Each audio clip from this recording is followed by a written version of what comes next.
Бүгін Қазанда спортның су түрлері бойынша дүния чемпионатының ашылу тантанасы узачак. Ул кичке сағат 9-да башлана. Әлеге шараны Россия 1 каналынан һәм sportbox.ru сайтында онлайн режимда карап булачак. Тантанада республика лидеры Рөстәм Миңнеханов катнашачак. Шулай ук Россия президенты Владимир Путинның да килүе көтелә.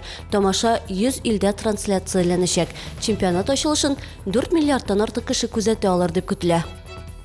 Мелеке Сорьягы микрорайонындагы социаль ипотека программасы буенча төзелгән 21-28 һәм 21-32 йортларын августның 1 декадасында куллануга тапшырырга тиешләр.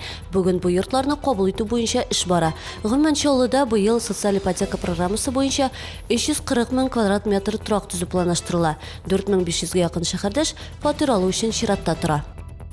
Мизгил татар лагеры инде 16 ел балаларда татар теленә, милли мәдәниятебезгә, гореф-гадәтләргә ихтирам тәрбияли. Бирдә 9 яшьтән алып 13 яшькә кадәрге малайлар һәм кызлар ял итә. Алар өчен 18 көн дәвамында спорт ярышлары, кызыклы шәхесләр белән очрашулар, концерт тамашалары оештырылды. Быелгы сменада Татарстан һәм күрше Башкортстаннан гына түгел, хәтта Төркиядән килгән балалар да ял итә. Нур яшьләр үзәгендә бушлай биергә өйрәтәләр. Дәресләр һәр пәнҗешәмбе кичке сәгать 4-тә башлана. Биюләр ачык һавада, салкын көннәрдә исә бина эчендә оештырыла. Бирдә заманча, милли һәм башка төрле биюләрне өйрәнү мөмкин. Оештыручылар ел дәвамында шәһәрдәшләргә 15 төрле бию өйрәтергә ниятли. Биргә теләгән һәркем килә ала.